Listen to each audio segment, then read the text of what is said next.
boa tarde. Você conhece a voz deles, muitas vezes é fã. E quanto melhor o trabalho deles, menos a gente percebe que eles estão por lá.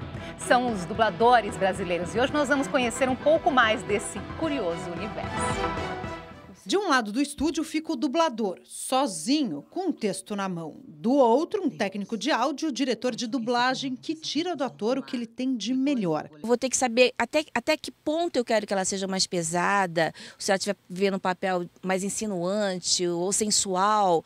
Como é que eu quero direcionar isso? Se de uma maneira vulgar ou não vulgar? Se é uma personagem mais idosa, o quanto ela é idosa nessa voz? Aqui, a parte técnica fica por conta da Lila, que precisa escutar tudo com atenção para que a voz do dublador não tenha ruído. O ruído é um estalinho de saliva, às vezes é aquela rouquidãozinha que dá na garganta, e isso não pode passar no áudio, então a gente tem que parar por isso. E ao contrário do que muita gente pensa, a dublagem é feita com um ator de cada vez, mesmo num diálogo. Eventualmente, o pessoal já gravou, aí às vezes soltam para você sentir um pouco, você escuta no fone. Outra curiosidade no processo da dublagem é que, por uma questão de tempo, o ator nunca recebe o texto antes. Só o diretor tem acesso à história, do começo ao fim. Porque nós não temos tempo. O nosso tempo em estúdio, ele é extremamente pequeno. Nós temos que usá-lo de uma forma muito otimizada, porque tudo aqui é para ontem. E para falar sobre o mercado, o trabalho dos dubladores, recebemos Ricardo Vasconcelos, ator e diretor de dublagem, e o ator em dublagem, Antônio Moreno. E você pode participar da nossa conversa mandando perguntas e comentários, pode ser pelo Facebook, pelo Twitter. Os endereços estão na sua tela. Obrigada pela presença hoje aqui. Nós é que agradecemos a oportunidade. Nós acertamos quando colocamos aí no início que quanto melhor o trabalho de vocês, mais invisíveis vocês ficam, é por aí mesmo? Com certeza, porque o trabalho, ele bem feito, ele flui. Você esquece que aquele filme é dublado. Se mal feito, aí... Né, se mal feito, nossa, que dublagem é essa? A voz mal escolhida. Inadequada para o personagem, então isso tudo tem um peso na dublagem. É como um juiz de futebol. Se ele apitar direitinho, ninguém percebe que ele passou lá 90 minutos. Se ele errar muito, as pessoas percebem, vão comentar mais a arbitragem do que a partida de futebol em si. Mas é isso, o nosso trabalho mesmo, é isso, é buscar essa perfeição, associar, porque a gente dubla a imagem. Às vezes a voz original do ator, ela é diferente, mas se ele for baixinho, pequenininho, e você coloca uma voz muito pesada, na dublagem as pessoas percebem, é muito diferente isso. Agora, olhando aqui para os números desse mercado, nós vimos aí que mais da metade dos brasileiros prefere assistir filmes dublados. Sim. Olha, eu tinha dados... do ano de 2000, do IBGE, eu fui fazer uma pesquisa, nós tínhamos, na época, 19 milhões e 800 mil crianças de 0 a 5 anos, crianças não alfabetizadas. De 5 a 9 anos, em processo de alfabetização, o mesmo número, em torno de 20 milhões. Infelizmente, tínhamos também 33% de analfabetos funcionais, deficientes visuais parciais e totais. Sem contar os fãs da dublagem, existem os fãs. Qualquer composição que você fizesse, nós chegaríamos a um número de 150 milhões de pessoas que consumiriam esse produto, independente de classe social. Esses números foram varridos pela própria prática, porque com a chegada da dublagem na maioria dos canais de TV por assinatura, todos os canais de TV por assinatura que dublaram cresceram a audiência. Então, tinha canal que perdia para a TV Senado. Quando dublou, passou a ser um dos mais assistidos. Né? Então, independentemente desses números, na prática se mostrou. Por exemplo, tinha um canal que passava o lançamento do filme legendado e depois ele repetia num outro canal o mesmo filme dublado. A audiência deste filme dublado era 4 vezes maior do que o lançamento. 4 vezes do que o lançamento. Agora, Moreno, você está há quanto tempo aí no mercado? Já 48 anos. Quase 50 anos, então, né? E de lá para cá você percebe, assim, mais oportunidade no sentido que são filmes, animações, novelas, agora também tem os games, tem, né, as opções aí vêm se ampliando. Se ampliaram muito. É exatamente o que você citou. Nós tínhamos apenas os filmes. Dos anos 60, 70, só filmes, né? Aí eu tive, inclusive, o orgulho eu virei, desculpa, móvel e utensílio já, né? Eu dublei a primeira novela mexicana, dublada e exibida no Brasil. Os Ricos Também Choram. Há muitos anos. Então, o leque abriu. E, como você disse, games, jogos, uma série de outros trabalhos. E nesses quase 50 anos aí no mercado, nós separamos aí alguns trechinhos seus em ação. Vamos começar a chamar, então. Primeiro é por um punhado de dólares. Você faz a voz de ninguém menos que Clint Eastwood. O meu pangaré não gosta que riam dele. Vocês são loucos de rirem dele. Mas se vocês se desculparem, como sei que vão, posso convencer que fizeram sem querer. Dublar Clint é uma honra, né? Uma honra. Aliás, eu tenho um cartel de muita honra, muita gente boa. Agora, Ricardo, você faz essa parte da direção. Como que é essa escolha dos atores, dos dubladores, né? Você olha aí, não, é o ator para dublar Clint ou é o ator para aquele personagem? Como que é isso? É um pouco das duas coisas? Esses atores conhecidos, né, essas figuras importantes, você tem uma facilidade que mais ou menos já está definido quem vai dublar. Você tem o mercado de São Paulo, o mercado do Rio de Janeiro, e que a gente chama de boneco. É definido isso. O problema começa quando você recebe um ator novo, um ator que não tem esse tal boneco que segura a voz daquele personagem. Mas segura a voz do ator independente do personagem que ele está fazendo? Como Sim, que é porque isso? tem que ser compatível com o físico dele e com o talento dele. Você tem que... existem profissionais que têm uma característica. Você tem que levar em conta essa característica. Porque se ele não conseguir fazer uma voz de comédia, porque o ator lá, ele faz o roteiro dele, o ensaio, o figurino, a direção, a cenografia, tudo isso em meses para fazer o trabalho. O dublador, ele entra e recebe a notícia, ó, você vai dublar o fulano de tal, que está aí na página tal. No anel tal, né, que é a identificação do posicionamento dentro do E não texto. necessariamente é a mesma voz do ator. Eu dublo o Steven Seagal, ele tem uma voz assim, ele não tem voz.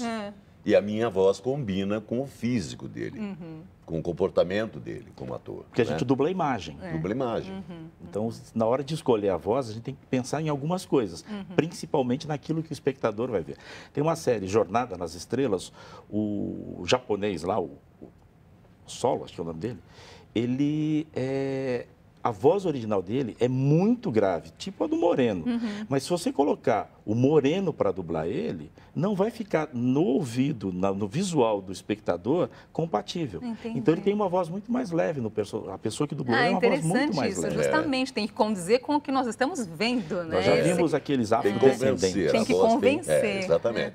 Às vezes Um é aquele casamento, né? afrodescendente enorme, ele tem uma voz muito frágil, muito leve, até estranha, mas é a voz dele. Mas se você colocar uma voz muito parecida com a dele para dublar, vai ficar muito Não vai esquisito. colar, né? Não vai colar. colar. Tem mais. Vamos ver agora o Morgan Freeman em Menina de Ouro. Eu tive a minha chance. E me saí bem. Ninguém pode dizer que não. Eu me lembro.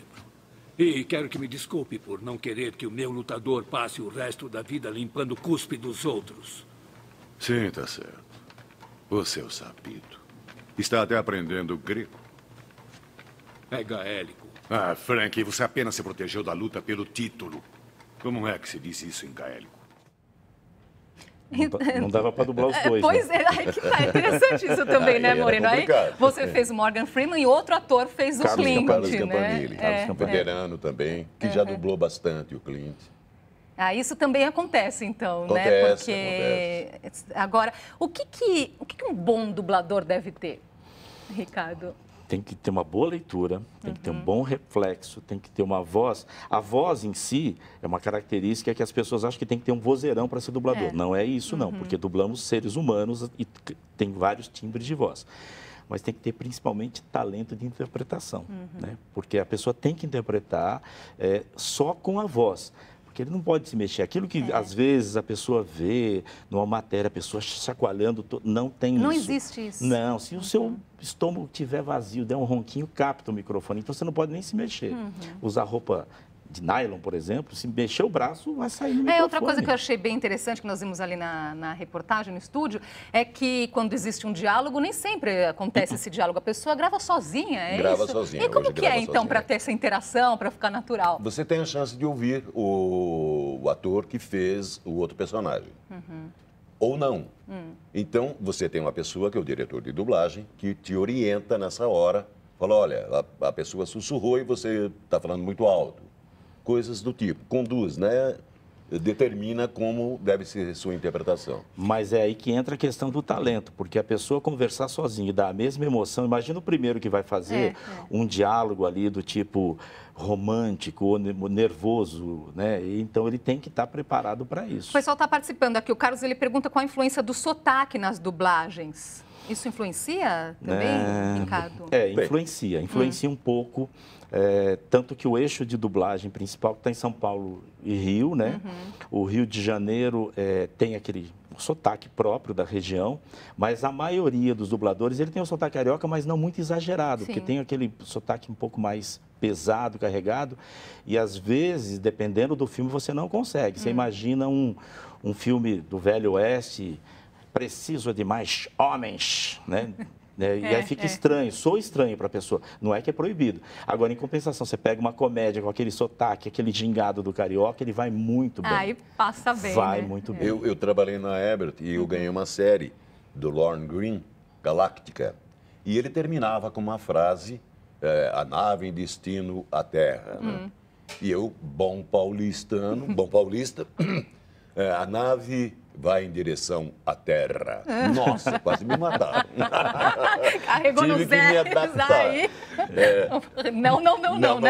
O ideal é deixar, nem não estou entendendo o que a gente tem aqui, deixar um pouco mais neutro possível. Agora, me perguntaram, você já pensou dublar um filme no Nordeste? Ficaria estranho, né?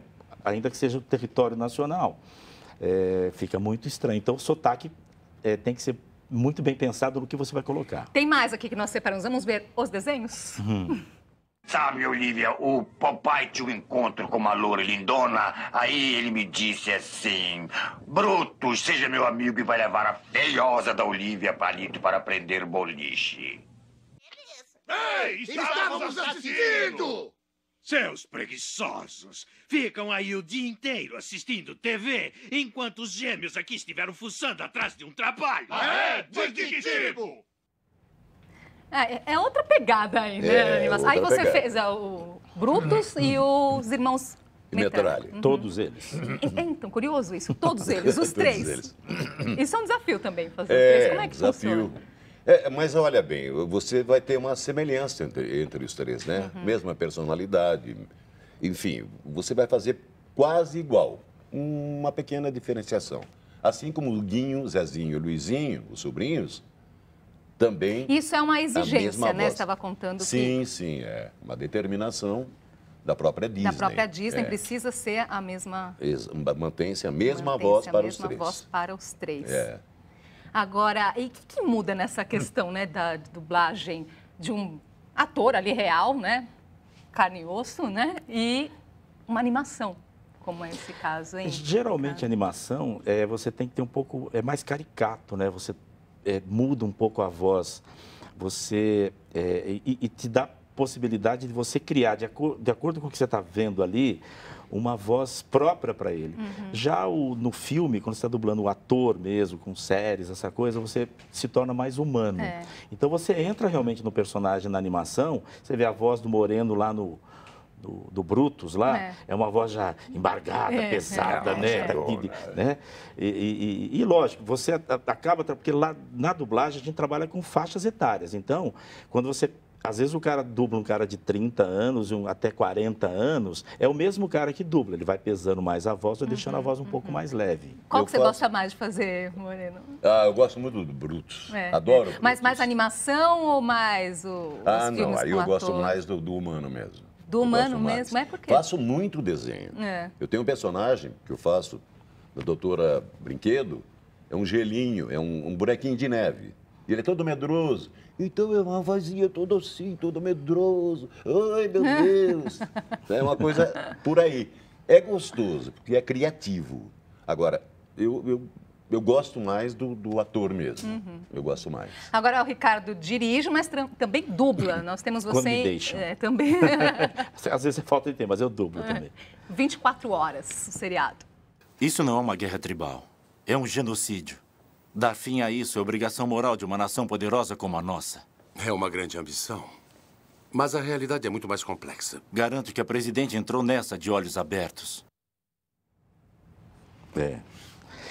Antes de eu fazer esse personagem, nas outras temporadas, eu fiz muito terrorista que morreu. Terrorista 1, aquele que entra, grita, socorro, morre. Então, eu morri muito em filme. Eu sou um cara que já morri muito. Olha, a dublagem, ela encanta por isso. Você pode... Se eu for fazer uma novela, como eu fiz o meu biotipo. Sou esse cara, dessa idade. Na dublagem, eu posso interpretar qualquer tipo de personagem, desde que a minha voz combine com aquela figura. Então, eu posso interpretar um afrodescendente. Eu tenho uma série que eu faço de cultura pop, eu dublo um chinês. Né? Então, eu deixo a voz um pouco mais leve, mas eu dublo um chinês. E no mesmo estúdio, eu vou lá e dublo um cara de uma série de piratas, em que eu sou lá o comandante do navio, gritando o tempo todo, com uma voz mais suja, essa coisa toda. Eu sempre falo uma coisa muito interessante. Na primeira escala da manhã, eu dublo o bandido que assalta o banco. Na outra escala da parte da manhã, eu dublo um xerife que prende um assaltante de banco. Não exatamente o mesmo. Na primeira escala da tarde, eu sou o juiz que julga e condena um assaltante de banco. São personalidades. No final da tarde, eu sou o carrasco que executa a sentença do juiz. E à noite, eu sou o padre que está enterrando. E qual que tem mais a ver com a sua personalidade, com o Moreno? Todos eles. Todos eles? É um pouquinho de cada um? Um pouquinho de cada um. Eu fiz uma coisa na dublagem que eu nunca fiz na vida. Bati no meu filho. Porque o meu filho também dubla e eu fiz um filme que é até uma história verídica sobre um sequestro de uns jornalistas lá nos anos 70 que mata o jornalista na porta do avião, joga o corpo dele. E eu era um dos terroristas. E o meu filho era um dos terroristas jovens que eles estavam treinando. E ele não conseguia ser mal, então eu batia o tempo todo nele, batia nele. Ele falava assim, pela primeira vez meu pai me bateu, e a cena era assim. Então, proporciona coisas que você na vida real Isso é muito legal também, né? Fazer coisas que na vida real, não, nem pensar. Nós vamos para o intervalinho, até já.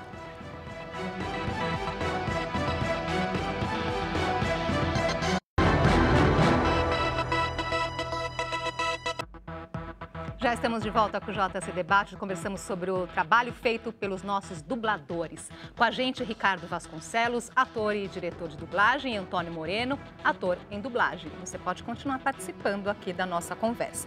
Antes da gente voltar até a conversa, vamos antes conhecer um pouquinho mais do trabalho da Alessandra Araújo, uma das principais dubladoras em ação no Brasil. No meu entender, negão, nós dois só temos uma coisa do que falar. Uma coisa. Ele foi preso.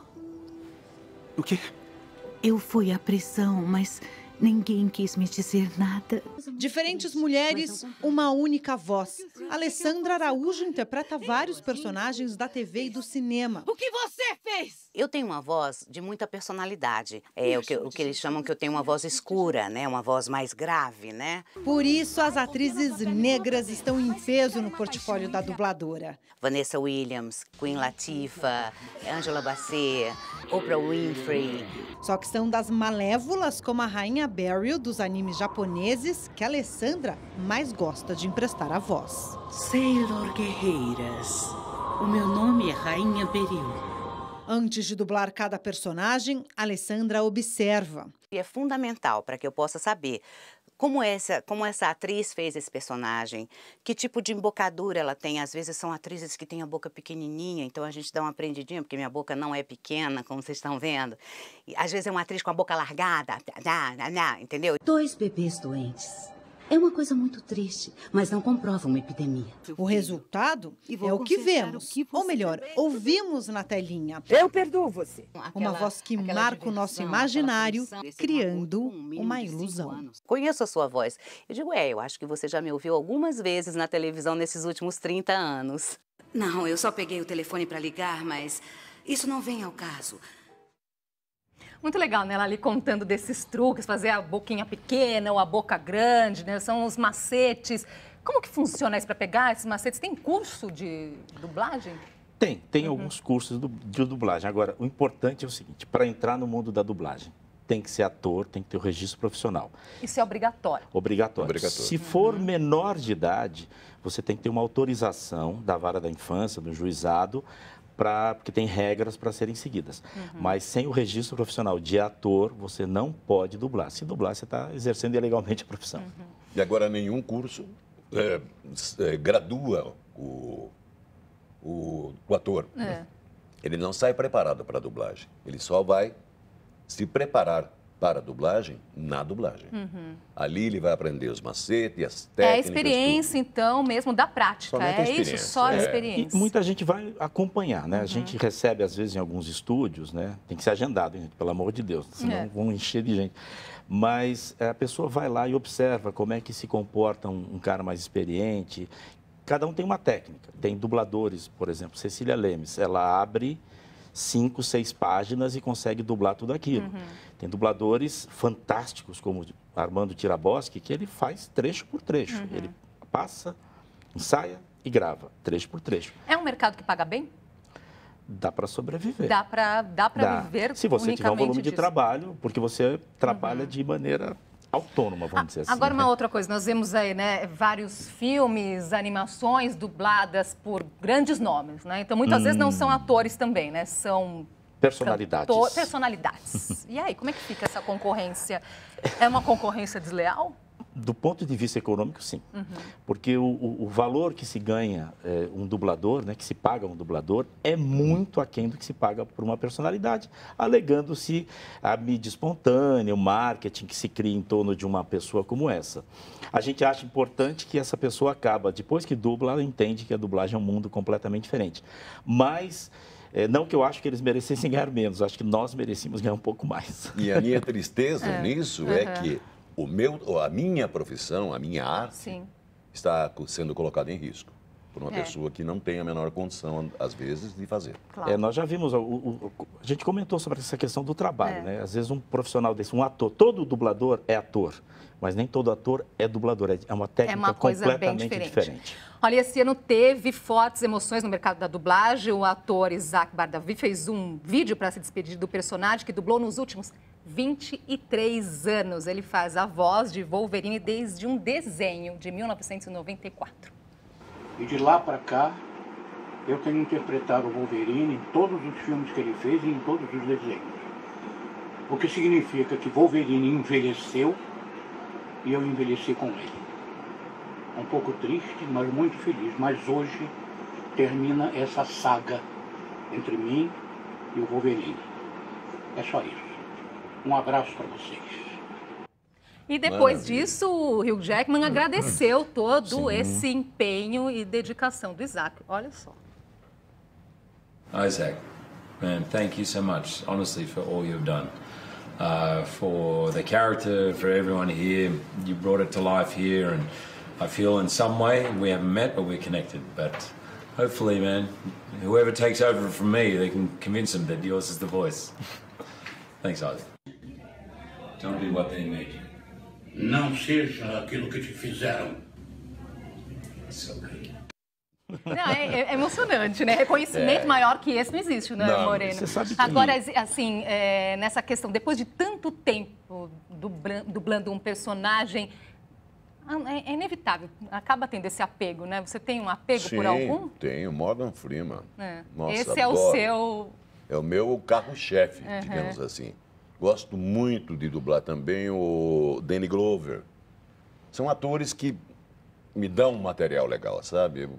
Porque nós temos dentro da dublagem um tempo muito pequeno para você criar e interpretar, né? Então, quando o ator te oferece, você pega, abraça. Já vou passar para você, Ricardo, que o tempo hoje está voando e eu quero assim, aproveitar para fazer também mais uma homenagem, que é a nossa dubladora mais antiga atividade no Brasil, que fez 93 anos de carreira, tem 93 anos, 76 de carreira, a Gessi Fonseca. Olha o rostinho dela aí, que também é atriz, tem várias novelas no currículo, né? Uma pessoa maravilhosa, maravilhosa. Ela dublou conduzindo Miss Daisy, junto Morgan Freeman, né? E foi a minha voz. Jessica Tandy, que ela fez, ela dublou a Jessica Tandy, um fantástico trabalho. Como é que é? Ela dublou a... Conduzindo Miss Daisy. E eu faço o Morgan Freeman, a voz do Morgan. E ela fez a Daisy, né? A Miss Daisy, muito. O filme é lindo e a dublagem dela é fantástica. Agora, uma curiosidade, essa questão, né? A Jess está com 93 anos, né? A voz também envelhece? Como é que funciona isso? Envelhece. Para algumas pessoas envelhece um pouco mais, para outras um pouco menos, né? Consegue manter. Mas à medida em que você vai trabalhando, você vai mudando os seus personagens. Às vezes, como o próprio Moreno faz já um trabalho longo com o mesmo ator, ele acompanha a idade do próprio ator. Interessante. Mas aí também vão surgindo outras opções durante esse processo também? Sim, sim. Como é? Outros atores, mas normalmente compatíveis, né, com a idade da minha voz. Não com a minha idade, com a idade da minha voz. Entendeu? Agora, é mais fácil dublar vilões ou mocinhos? Como que é? Eu gosto mais de vilões. Despachado, chega, vamos lá. Do que o mocinho, todo calmo, tudo, né? O bom moço. E para você?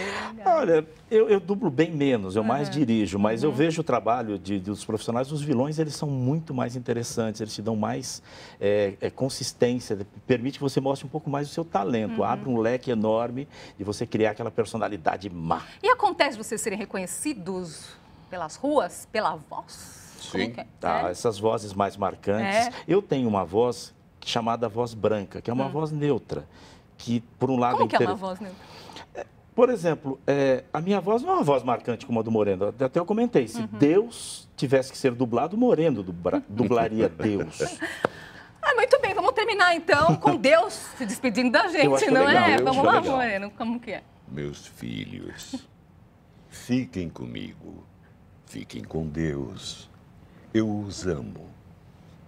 E eu os odeio. Eu sou o Demo. Muito bom o papo hoje. Muito obrigada por vocês aqui hoje, pela presença. E até uma próxima. Parabéns pelo trabalho. Obrigado. Muito obrigada pela sua companhia. Eu saio de férias hoje, a partir de segunda-feira. Quem estará aqui me substituindo é a Adriana Cimino. Até a volta. Boa tarde para você. Pensa porque alguém como você tira essas coisas da gente. Seu pato idiota de uma figa! Você vai ver só uma coisa! O irmão dela. Irmão? Sim, veja, eles estão se beijando. Eu vi. Mas não como irmãos, Obelix. E quanto a você, esteja de volta aqui com a minha coroa em exatamente 10 dias. Ele consegue em 9, 8, 7, 6. Patrick!